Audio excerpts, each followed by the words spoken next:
Again let's see. आता बघा याच्यामध्ये नाही का आपण बोर्ड पॅटर्न नुसार पेपर कसं सॉल्व्ह करायचं बघायला इंग्लिशचा पेपर. मग याच्यामध्ये पहिला क्वेश्चन आहे क्वेश्चन नंबर 1A. याच्यामध्ये मी आता आपल्याला सांगितलं 4 ऍक्टिव्हिटी. आपल्याला किती सांगितल्या? एनी 4. कुठल्याही 4 ऍक्टिव्हिटी सांगितल्या. एक ऍक्टिव्हिटी 2 मार्काला आहे. याच्यामध्ये 4 वर्ड असतात. मी इथं 2च दिले फॉर एक्झाम्पल आपल्याला समजण्यासाठी. इथं 2च दिले. तर इथं पण आपल्याला 2 असे एक्झाम्पल असतात आपल्याला ते लिहायचे असतात. इथं मी एकच दिलं. इथं काय आहे आपल्याला अल्फाबेटिकली आपल्याला काय करायचंय ते जे शब्द आहेत तर अल्फाबेटिकली आपल्याला लिहायचे. कळालं? इथं आपल्याला लेटर फिल करायचे. इथं काय करायचं आपल्याला त्या सेंटेन्सला पंक्च्युएट म्हणजे पंक्च्युएशन मार्क जसं की फुल स्टॉप कुठे द्यायचा आहे, कॅपिटल आहे का नाही आहे. जसं की प्रॉपर नाउन आहे राम, प्रॉपर नाउन आहे तर रामचं आर कॅपिटल असते स्मॉल असते. लक्षात आलं? आर जे असते ना तर ते कॅपिटल असते स्मॉल असते. तसं इथं कॅपिटल कुठे करायचं, क्वेश्चन मार्क कुठे द्यायचा, इन्व्हर्टेड कॉमा कुठे आहे, या पद्धतीचे हे पंक्च्युएट सेंटेन्सेस आहे. खाली चौथी ऍक्टिव्हिटी आपण बघायला लागलो तर make 4 words minimum of 3 letters from given below. खाली एक शब्द दिलेला आहे आणि त्या शब्दापासून आपल्याला काय करायचंय 4 शब्द लिहायचे. 4 शब्द वेगवेगळे तयार करायचे. ते किती लेटरचे असले पाहिजेत? ऍटलिस्ट 3. बरोबर 3 लेटरचे असले पाहिजेत. मग जर समजा असा हा शब्द आहे शब्द देतो डॉटर DAUGHTER डॉटर. काय होईल याचा पहिला शब्द कोण सांगताय? टी. म्हणजे द होईल का? बरं ठीक आहे द लिहिला मी. Article 2 T. Okay T 3 gate GAT ना हर 4 हर. अजून जास्त होतील आपल्याला 3 लेटरचे सांगितले म्हणजे 3 पेक्षा कमी नाही. 3 लेटरचे सांगितले आपल्याला किती शब्द करायचे 4 करता आले आपल्याला. अशी ही ऍक्टिव्हिटी आहे. लक्षात आली का ही ऍक्टिव्हिटी? त्याच्यानंतर 5वी एक ऍक्टिव्हिटी आपल्याला वर्ड चेन बनवायची आहे. वर्ड चेन कशा कशाची असू शकते? वर्ड चेन असू शकते ऍडजेक्टिव्हची, वर्ड चेन असू शकते नाउनची किंवा वर्ड चेन असू शकते वर्बची. याच्यामध्ये आपल्याला वर्ड चेन म्हणजे कशी करता येते? एक शब्द दिलेला आहे समजा फॉर एक्झाम्पल स्मार्ट. टी आहे शेवटी. मग आपल्याला काय करायचंय टी पासनं ऍडजेक्टिव्ह लिहायचा आहे कुठलाही. टॅलेंटेड. पुन्हा टॅलेंटेड डी आला. डी पासनं कुठला येईल पुन्हा डी. डी डेंजर म्हणलं ना कोणीतरी. डेंजर ते काय आहे? मी जर असं म्हटलं he is danger, he is danger, the place is danger. Dangerful आहे ना. अजून कलरचे कुठले नाव ऍडजेक्टिव्ह? ऍडजेक्टिव्ह म्हणजे काय? A word which tells more about the noun or subject it is we call adjective. असा शब्द जो काय आहे ऍडजेक्टिव्ह म्हणजे काय की नाउन बद्दल किंवा सब्जेक्ट बद्दल जास्त माहिती सांगतो तो आहे ऍडजेक्टिव्ह. लक्षात आलं ही कशी करता येईल तर.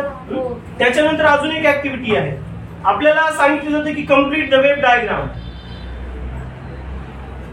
Complete the web diagram. आता वेब डायग्राम कशी असते? इथं असं असतं. जर समजा इथं असं लिहिलेलं आहे. आता हे आपण खूप वेळा असा क्वेश्चन सॉल्व्ह केलेला आहे आणि आपल्याला हे 4 त्याच्याशी रिलेटेड शब्द लिहायचे. ही आहे वेब डायग्राम. काय शब्द लिहिणार आपण? स्कूलशी रिलेटेड. बरोबर. मँगो जर असेल तर ग्रीन ज्यूसी. ओके अजून स्वीट. अजून येलो. ओके अजून इंटरनॅशनल स्वीट. ओके अजून लक्षात आलं. तिथे जर असं लाईफ तर एन्जॉयफुल, जॉयफुल, हार्ट, इमोशनल. अजून सेन्सिटिव्ह. काय करायचं Rutuja?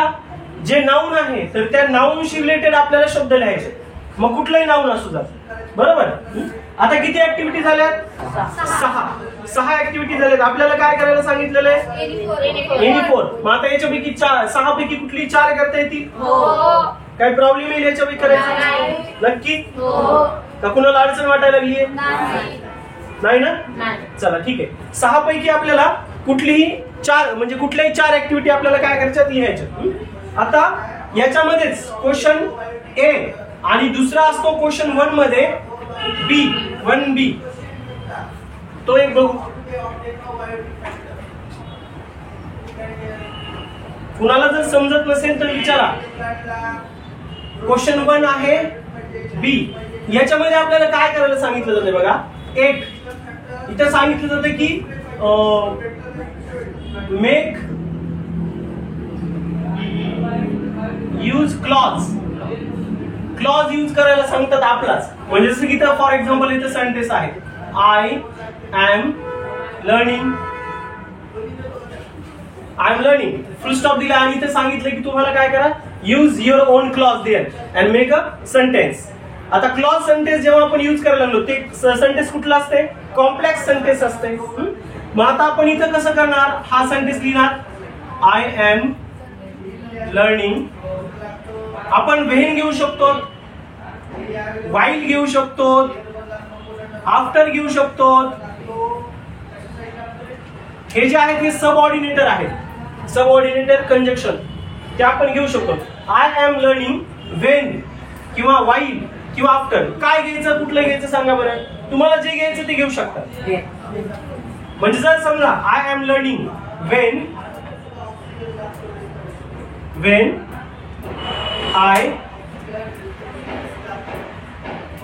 I get free time after over the school, after completing anything, after completing my work, असं आपल्याला ते घेता येईल. लक्षात आलं. वेन लावून आपल्याला जे काय करायचं, दुसरा क्लॉज आपल्याला घ्यायचा आहे. तुम्ही इथं बिकॉज पण घेऊ शकता. I am learning because I need, I am learning because I need असं घेऊ शकता. बिकॉज आय नीड इट आपण करू शकतो. आपल्याला फक्त काय करायचंय, दुसरा एक सेंटेन्स आपल्याला त्याच्याशी घ्यायचंय, म्हणजे कॉम्प्लेक्स सेंटेन्स आपल्याला तयार करायचंय. ही एक ऍक्टिव्हिटी, ही 1 मार्काला आहे. म्हणजे हा जो क्वेश्चन आहे 2 मार्काला, ही 1 मार्काला आहे. यालाच दुसरा एक और असतो, यूज द फ्रेज. नाही सॉरी इथं तुम्हाला असं नाही, ठीक आहे. फ्रेज काय करायचंय, फ्रेजला यूज करायचंय. समजा फ्रेज अशी आहे इन फ्रंट ऑफ, मग हिला सेंटेन्स मध्ये कसं घेणार, इन फ्रंट ऑफ ला असं म्हणू शकतो ना, I am in front of the mirror किंवा I am in front of you. I was in front of the line असं करू शकतो. The lion was in front of me. She was in front of me. I was in front of her. लक्ष द्यायला लागले. Problems were in front of me at that time. म्हणता येतील sentences. ठीक आहे, हे कळालं. त्याच्यानंतर पुन्हा दुसरं एक आहे याच्यामध्ये तुम्हाला सांगितलेलं आहे की तुम्ही काय करा, यूज प्रिफिक्स किंवा मग सफिक्स. प्रिफिक्स किंवा सफिक्स काय करा, यूज करा. आता इथं लाईक असा शब्द आहे, अनलाईक नसते, डिसलाईक. डिसलाईक करता येईल आपल्याला, प्रिफिक्स लावता येईल, है ना. मग जर समजा असे शब्द आले तर ज्याला काय करायचं सांगितलं आपल्याला, प्रिफिक्स किंवा सफिक्स यूज करा. याला दुसरा एक आहे ऑर, हा 1 मार्काला आहे. दुसरा एक याला ऑर आहे. काय हे लाईक जो शब्द आहे याला सेंटेन्स मध्ये यूज करा असं सांगतात. मग कसं करणार,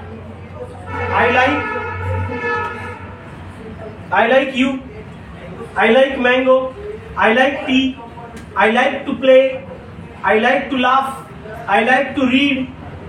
Getting? असे सगळे आपल्याला लिहिता येतील. आता हा क्वेश्चन नंबर 1 आहे. समजलंय का सगळ्यांना क्वेश्चन नंबर 1 कसा सोडवायचा. आता एक सगळ्यात महत्वाची गोष्ट, एक लिहिणं झालं की एक ओळ सोडा. म्हणजे क्वेश्चन लिहिलाय, क्वेश्चन नंबर टाकलाय, तुम्ही खाली बाण दाखवलाय, त्याचं उत्तर लिहिलंय की एक ओळ सोडून द्या. खूप चांगलं सुटसुटीत पेपर आपल्याला दिसतो. सुंदर हस्ताक्षर असलं पाहिजे, कट करायचंच नाही त्याला, खाली लिहायचं. लक्षात आलं. एक एक लाईन सोडून द्या. या क्वेश्चन मध्ये जर कुणाला जर काही प्रॉब्लेम असेल तर विचार. काय विचारायचंय, बॉईज मध्ये, गर्ल्स मध्ये. क्वेश्चन नंबर 2 अभय, क्वेश्चन नंबर 2 मध्ये हा आहे पॅसेजेस वर, बरोबर आहे. आणि पॅसेजेस कुठले असते? टेक्स्ट बुक नको, टेक्स्ट आणि बुक एकच आहे. टेक्स्च्युअल पॅसेज असं करतो. टेक्स्च्युअल पॅसेज असतात. किती मार्कला असतात हे? दोन येतात पॅसेज म्हणजे 20 मार्कला असतात. हा असतो पॅसेज ए. इथं मग A1 ऍक्टिव्हिटी असते, A2 ऍक्टिव्हिटी असते, A3 असते, A4 असते आणि A5 असते. याच्यामध्ये ऍक्टिव्हिटी काय काय येऊ शकतात? याच्यामध्ये येऊ शकतो filling the blanks, arrange the sentence, true false. हो. काय येऊ शकतं अजून? True false. त्यानंतर अरेंज द सेंटेन्सेस. हो. Web diagram. त्यानंतर क्वेश्चन आन्सर.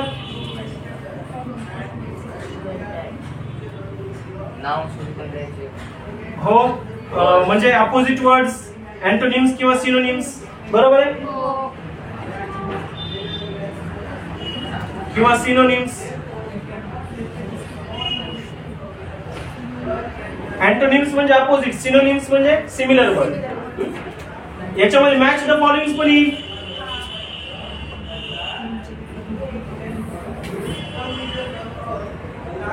असे सगळे सेंटेन्सेस आपल्याला, असे सगळे क्वेश्चन्स, ऍक्टिव्हिटीज त्याच्यामध्ये आपल्याला येतात. एक ऍक्टिव्हिटी झाली की एक ओळ सोडून द्यायची, दुसरी ऍक्टिव्हिटी झाली की दुसरी ओळ सोडून द्यायची. A1 A2 असं व्यवस्थित लिहायचं, पूर्ण क्वेश्चन लिहायची गरज नाही, डायरेक्ट उत्तर लिहायचं. लक्षात आलंय सगळ्यांना? याच्यामध्ये कुणाला काय विचारायचंय का, काय करायचंय तर नाही.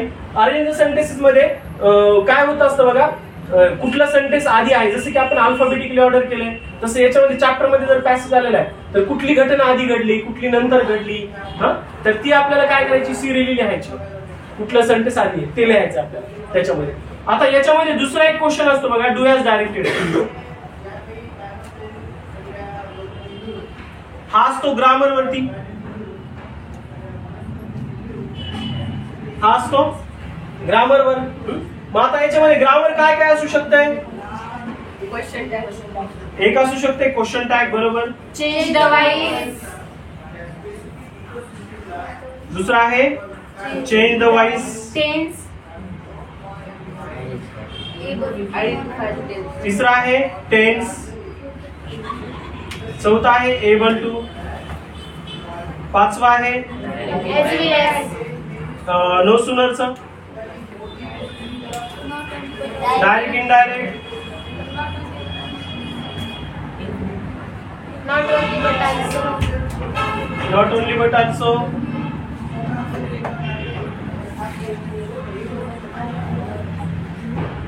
त्यानंतर आहे इन्फिनिटी ओळखायला सांगतात. आता एक एक बघू. क्वेश्चन टॅग कसा करायचा आहे? पूर्ण सेंटेन्स लिहायचंय, पूर्ण सेंटेन्स लिहिल्याच्या नंतर कॉमा द्यायचा आहे, कॉमा दिल्याच्या नंतर टॅग करायचा.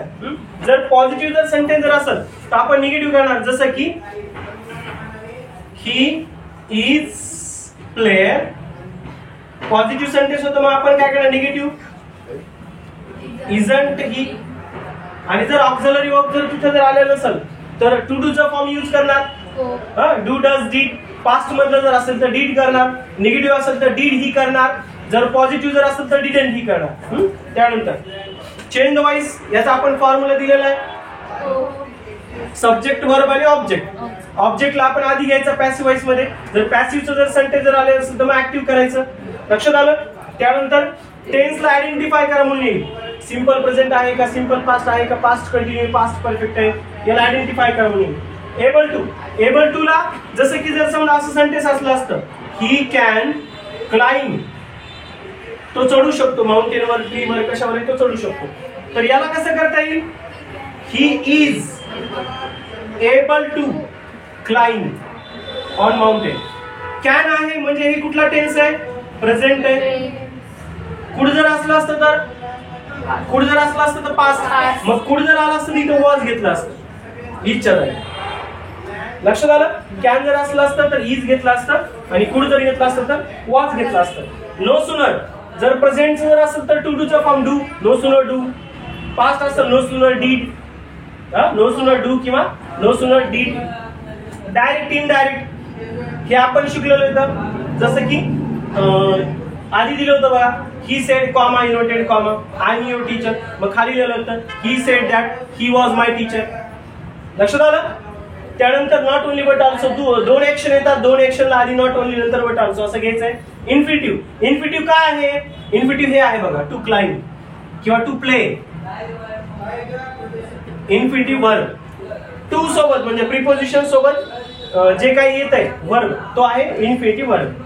लक्षात आलं? याच्यामध्ये WH क्वेश्चन पण बनवायला सांगतात. अंडरलाईन केलेला एखादा पार्ट असतो आणि सांगतात की WH असा क्वेश्चन बनवा जो अंडरलाईन पार्ट केलेला उत्तर असेल, असं पण सांगतात. मग तसं पण आपल्याला बनवता आला पाहिजे. लक्षात आलं? क्वेश्चन नंबर 2 पॅसेज दोन्हीवरती हे असंच येईल. ग्रामर याच्यामध्ये अजून ऍड केलं जाईल. जसं की मी तुम्हाला आता म्हटलं, एखाद्याला असं पण होईल कंपाऊंड सेंटेन्स दिलेला असेल आयडेंटिफाय करा, कॉम्प्लेक्स सेंटेन्स दिलेला असेल आयडेंटिफाय करा, सिंपल सेंटेन्स आयडेंटिफाय करा, असर्टिव्हचं निगेटिव्ह पॉझिटिव्ह असं करायला सांगितलेलं असेल. लक्ष द्यायला लागले? ग्रामरचं अजून याच्यामध्ये काही वाढू शकते. याच्यामध्ये कोणाला काय विचारायचंय नाहीये? चला क्वेश्चन नंबर 3. कुणाला जर काही विचारायचं असेल ते विचारा, तसंच पुढे जाऊ नका.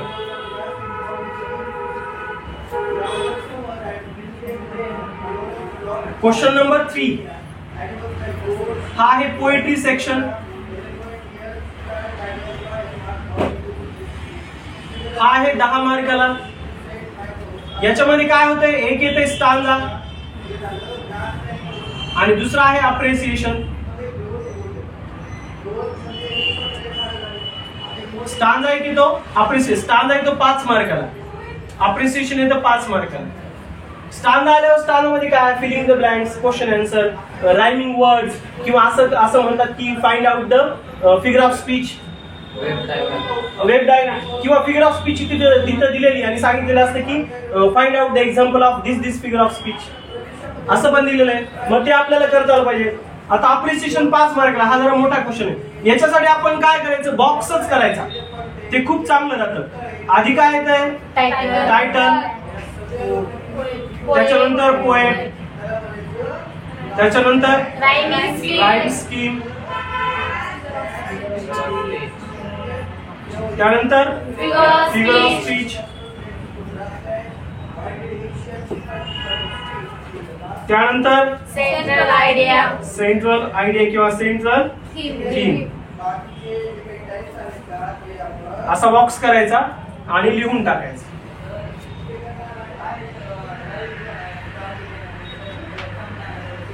लक्षात आलं?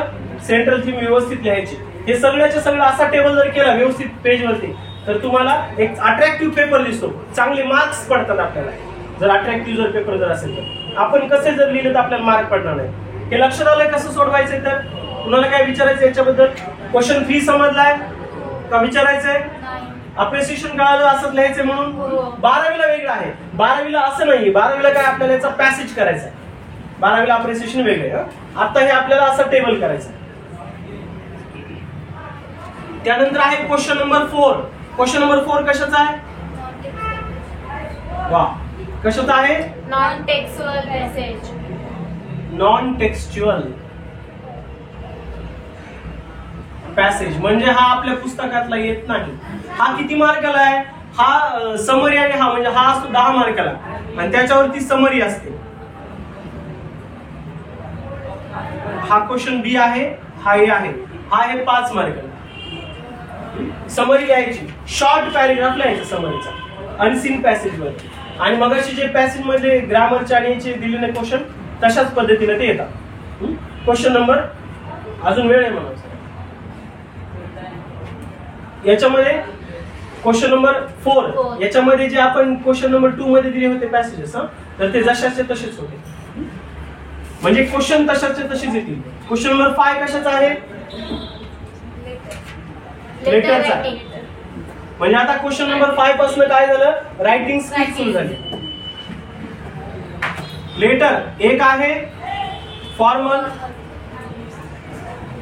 त्यालाच ऑर आहे. दुसरं कुठलं, इन्फॉर्मल. तिथं नेम आणि ऍड्रेस दिलेला असतो, तर त्या पद्धतीमध्ये आपल्याला लिहायचं. इनफॉर्मल आणि फॉर्मलचा आपण हे बघितलेलं आहे फॉर्मॅट. फॉर्मलला काय, 2 ऍड्रेस आहेत, 2 ओळी रिकाम्या सोडून द्यायच्या. इथं लिहायचं टू, ऍड्रेस लिहायचा, इथं लिहायचं सब्जेक्ट, त्याच्यानंतर एक ओळ सोडून रिस्पेक्टेड, कॉमा द्यायचा, पहिला paragraph, main body of the letter आणि कन्क्लुजन. त्याच्यानंतर युअर फेथफुली किंवा युअर सिन्सिअरली किंवा युअर अप्लिकंट असं. इन्फॉर्मलचं काय आहे फॉर्मॅट, एकच आहे ऍड्रेस, नेम आणि ऍड्रेस, डेट पण आली त्याच्यामध्ये. नंतर डिअर, एक पॅरेग्राफ पहिला ज्याला आपण इंट्रोडक्शन म्हणालो, दुसरा ज्याला आपण middle part of the letter म्हणालो तर मार्जिन सोडू नका, तिसरा ज्याला आपण कन्क्लुजन म्हणायला लागलो तर युअर लिहायचं. लक्षात आलं, दोन्ही लेटरचे फॉर्मॅट तुम्हाला दिलेले आहेत, त्याच्यावर आपण प्रॅक्टिस पण घेतलेली आहे करून.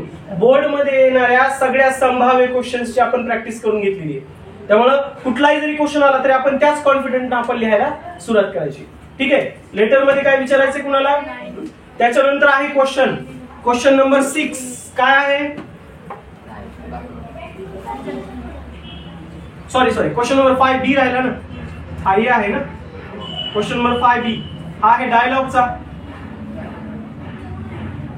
डायलॉग मध्ये पहिली एक ऍक्टिव्हिटी काय, जेम्बल सेंटेन्सेस. काय होईल, सेंटेन्सेस खालीवरती आलेले असतील, त्याला आपल्याला सिरियली लिहायचे तर जेम्बल सेंटेन्सेस आले असतील. दुसरी ऍक्टिव्हिटी काय आहे, complete the dialogue. Complete the dialogue. त्याच्यानंतर तिसरी आहे डायलॉग बनवायचा आपल्याला किती, 3 एक्सचेंजेस, म्हणजे 3 जणांचे, म्हणजे 3 डायलॉग म्हणजे 6 झाले बरोबर. 2 जणांचा एक डायलॉग, 2 जणांचा एक डायलॉग, 2 जणांचा एक, असे 3 म्हणजे 6 झाले. लक्षात आलं. डायलॉग कसे लिहायचे तर जेम्बल सेंटेन्सेस. 3 ऍक्टिव्हिटी कशा करायच्या तर याच्यामध्ये अभयसाठी वेगळा फॉर्मॅट आहे, अभयला हे डायलॉग नाही, तर अभयला डायरेक्ट तिसरी ऍक्टिव्हिटी आहे, 3 डायलॉग. म्हणजे इंग्लिश मिडियमच्या पेपरला काय आहे, डायरेक्ट सगळे डायलॉग लिहायचे. लक्षात आलं, त्यालाही नाहीये. याला दुसरा ऑर स्पीच एक आहे, स्पीचचे पॉइंट दिलेले आहेत, आपण ते स्पीच लिहू शकतो. स्पीचला पॉइंट दिलेले आपण स्पीच लिहू शकतो. आता त्याच्यानंतर क्वेश्चन आहे क्वेश्चन नंबर 6A हा काय आहे, ट्रान्सफर द इन्फॉर्मेशन. बरं, इन्फॉर्मेशन ट्रान्सफर करू का,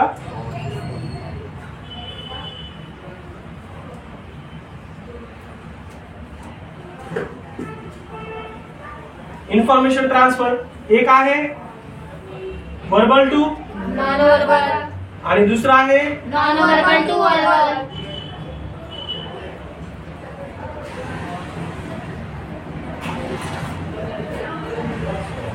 एक आहे वर्बल टू नॉन वर्बल, त्यालाच और आहे non verbal to verbal. Diagram आलेली असेल त्याचा पॅसेज करायचा आहे, पॅसेज आलेला असेल तर डायग्राम. क्वेश्चन नंबर 6 ए. बी आहे याच्यामध्ये एक्सपांड द थीम. एक्सपांड याच्यामध्ये एक आहे news report, story writing. Story writing आहे और